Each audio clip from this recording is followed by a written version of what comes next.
M के times news में आपका स्वागत है। मैं हूं एम के आजाद। आज हम बात करेंगे कि वर्तमान में हुए रेल हादसों से सरकार कितना चेती। क्या रेल की दुर्घटना हम लोगों के लिए एक नियति बन गई है या ये आम बात हो गई है? सरकार इस मामले पर श्री जो आश्वासन देती है, उस आश्वासन के बाद कितनी जांच होती है, कितने बार कार्रवाई होती है, इसकी जानकारी क्यों सार्वजनिक नहीं होती? क्या भविष्य में भी रेल हादसे होते रहेंगे? ये सारे सवालों का जवाब आज जनता चाहती है। ये जनता बिल्कुल चाह रही है, सब लोग जानना चाहते हैं कि ये हादसे पर लगाम कब लगेगा। निश्चित तौर पर कल जो दुर्घटना हुई वो देश के लिए एक बड़ा दुखद और मर्माहत करने वाली एक घटना है, हृदय विदारक। करीब करीब 300 लोगों की जो मौत और 900 से ज्यादा लोगों का घायल होने की जो सूचनाएं आ रही है, ये अंदर तक हिला देने वाली बातें हैं। इस मामले पे राजनीति भी अपने स्तर पे होती चली जा रही है। तो सवाल यह है कि राजनीति तो होगी ही।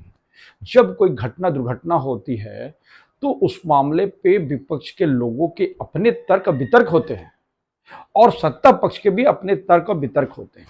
लेकिन इस तर्क और वितर्क के बीच जनता के पास जो पहुंचती है कुतर्कों का, वो जानना बहुत ज्यादा जरूरी है।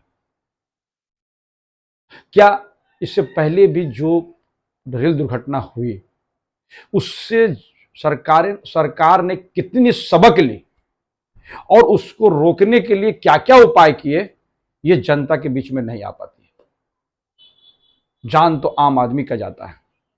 तब कुछ मुआवजों के बाद, दुर्घटना के बाद, मौत के बाद या गंभीर चोटों के बाद जो अनाउंसमेंट की जाती है सरकार की तरफ से उसको मुआवजा के रूप में, क्या इसी के लिए जनता बैठी रहती है कि घटना हो हम उसको देखकर उसके मरहम लगाने का काम करेंगे?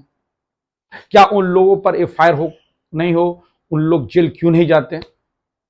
ये बात होना चाहिए। जिस दिन बड़े रेल हादसों में रेल मंत्री पर एफआईआर हो और जेल जाने लगे तो निश्चित तौर पर मैं कह सकता हूं कि रेल दुर्घटना होने से बच जाएगी।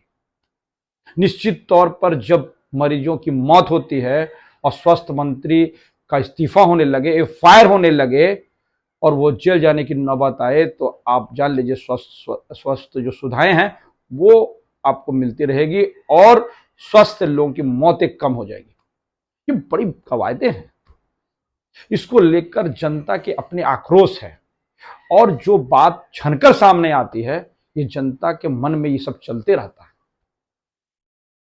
इसको लेकर ममता बनर्जी ने रेल मंत्री के इस्तीफे की मांग कर दी। वो घटनास्थल पर ममता बनर्जी पहुंची। वैसे तो पहुंचने वालों में जो ओडिशा के मुख्यमंत्री हैं वो भी पहुंचे और बड़ा राहत कार्य जो वहां पर चलाया वो सराहनीय है। और वहां पर जो है राजकीय शोक की बात जो है कही जा रही है, तमाम चीज है और सरकार अपने स्तर पर जो भी हो सक रही है वो करने का काम कर रही है। बात अभी चल रही थी ममता बनर्जी को लेकर। ममता बनर्जी ने रेल मंत्री के इस्तीफे की बात की, तो सवाल यह है कि रेल मंत्री से इस्तीफा क्यों? इसको लेकर भी कयासे हैं, इसको लेकर भी अटकलें हैं कि रेल मंत्री का इस्तीफा क्यों मांगा गया। जब हर बात पर, जब किसी रेल का उद्घाटन करने की बारी आए तो उसका उद्घाटन भारत के प्रधानमंत्री नरेंद्र मोदी जी करते हैं, फिर रेल मंत्री का इस्तीफा क्यों? झंडा दिखाने की बात होती है, रवानगी की बात होती है तो प्रधानमंत्री नरेंद्र मोदी जी उसको दिखाते हैं, तो फिर रेल मंत्री का इस्तीफा क्यों? क्यों नहीं भारत के प्रधानमंत्री से इस मामले पर इस्तीफा मांगा गया? ये समझने की जरूरत है। जनता कहीं न कहीं इस बातों को लेकर अपनी भड़ास कहीं न कहीं चौक चौराहों पे और अपने अपने जो साधन है उसके मुताबिक बोलने का काम करती है। जी हाँ, अब लगातार देख रहे हैं वंदे भारत को लेकर जिस हिसाब से और कल जो हादसा हुआ, निश्चित तौर पर कहीं न कहीं उद्घाटन की बातें सामने आ रही है कि फिर किसी ट्रेन को प्रधानमंत्री जी झंडे दिखाने वाले थे, उसको स्थगित कर दिया गया।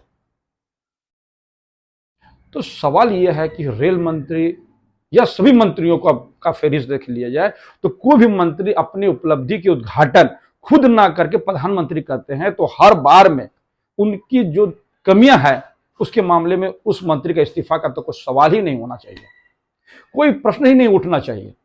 लेकिन राजनीतिक गलियारों का राजनीति का मिजाज, उसके पर पैतरे अलग है।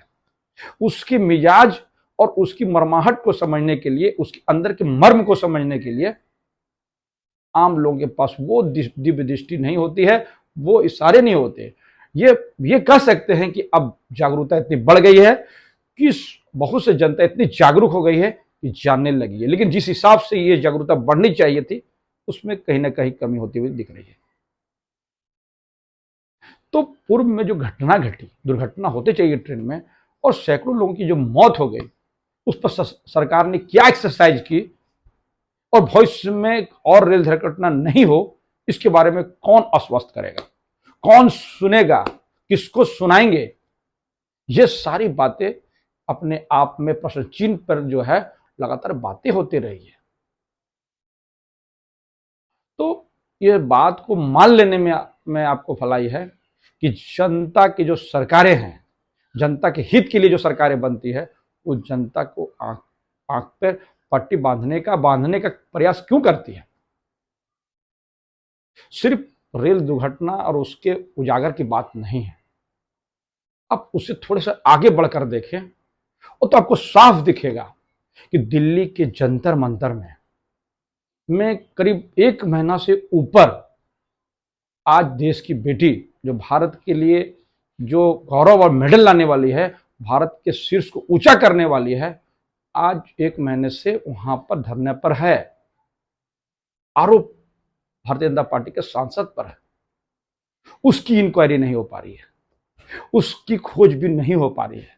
और रेल दुर्घटना की बात होती है, क्यों खोज नहीं पा रही है सरकार, उसके तंत्र जो है क्यों खोज नहीं पा रही है कि जो पॉस्को एक्ट के तहत जो मामले दर्ज हुए ब्रिजभूषण के, वो मामले क्यों खोज नहीं पा रही है।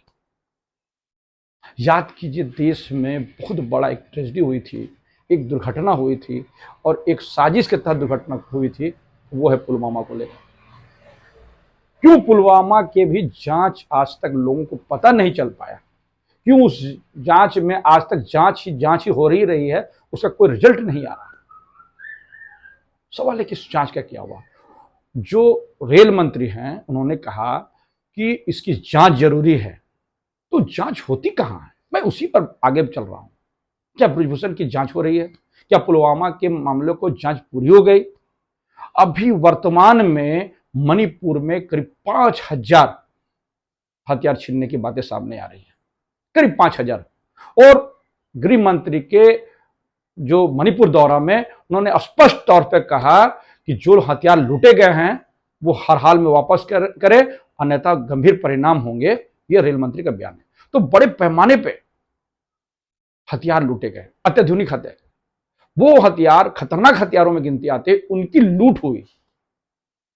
वो हथियार आज भी उन लोगों के पास है। कुछ लोगों ने सरेंडर किया है, जिसकी संख्या बहुत कम है।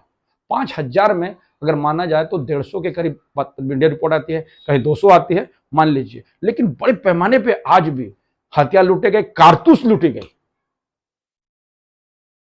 तो सवाल है कि इसकी जांच कौन करेगा, इसकी जांच का होगा क्या। लंबी फेरहिस्त है, लंबी बातें हैं। मैंने कहा ना कि राजनीति के पर पत्रे ऐसे हैं जो जनता को कभी समझ में आती है और कभी समझ नहीं पाती है। उसके अंदर के जो मर्माहट है, उसके जो अंदर का मर्म है, उसको जनता कभी भांप पाती है, कभी नहीं भांप पाती। लेकिन राजनीति के धुरंधर, राजनीति के धूर्तबाज और राजनीति के सर पैरों को आजमाने वाले के लिए ये आम बात है। जनता को फरमाना है, जनता को परेशान करना है, और जनता सिख भरमा के, उसको बरगला के, उनको लालच देकर वोट प्राप्त करके सत्ता में बैठ जाना है।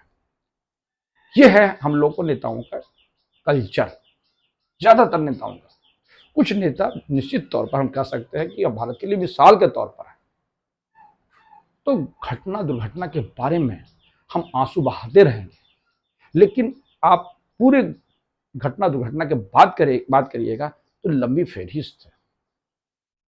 मैंने कहा ना, किसको सुनाओ, कौन सुनेगा, ये बात तार्किक है। और हम कह सकते हैं कि जो लोगों की जान चली गई, मुआवजा के आसरे पे जो लोग बैठे हुए थे, उनको मुआवजा मिल गया। सरकार कुछ दिनों के तक एक्सरसाइज करेगी और फिर फाइल और जांच जांच पर जांच होती रहेगी और जांच में भी बहुत बड़े पैमाने पर सरकारी पैसे खर्च होंगे, रिजल्ट सिफर रहेगा। क्योंकि आप देख चुके हैं ना ब्रजभूषण का हो रहा है और ना ही जो उत्तर प्रदेश में किसानों के छाती पर जो गाड़ी चढ़ाया गया, जिसको लेकर बहुत बवेला मचा, उसकी जांच भी अभी पूरी नहीं हो पाई। सब लोग जो है उसी जांच जांच जांच की बात की जाती है। बड़ी लंबी फहरिस्त है, मैंने कहा कि बहुत लंबी फहरिस्त है, बात करते घंटों बीत जाएंगे लेकिन इस फहरिस्त में कमी नहीं आएगी। इसलिए जांच न पुलवामा का हो पा रहा है, ना संभव है कि मणिपुर में जो घटनाएं हुई या जो हथियार के लूट है, कारतूसों के लूट हुई बड़े पैमाने पे, करीब 5,000 से ज्यादा बोलते हैं कि हथियार लूटे गए हैं, तो उसकी भी जांच हो। ये लोगों के मन में शक अभी भी गहराता हुआ जा रहा है।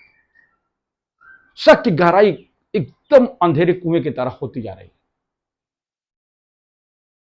तो ये बात जानने की है कि आप खुद सावधान रहें, सतर्क रहें और अपने वोट का इस्तेमाल आप सही से करेंगे। जब सही सरकारें आएगी तो आपको निश्चित तौर पर हम कह सकते हैं कि आपकी बहुत सी समस्याओं का समाधान हो पाएगा। निश्चित तौर पर हम दोबारा इसको खत्म करने से पहले जो दुर्घटना हुई, रेल हादसे हुए, जिसमें भारत के जो आम जन की जो मौतें हुई, उसकी हृदय विदारक जो मौतें हुई, वो मर्माहत करने के लिए हमें बहुत दुखद घटना है।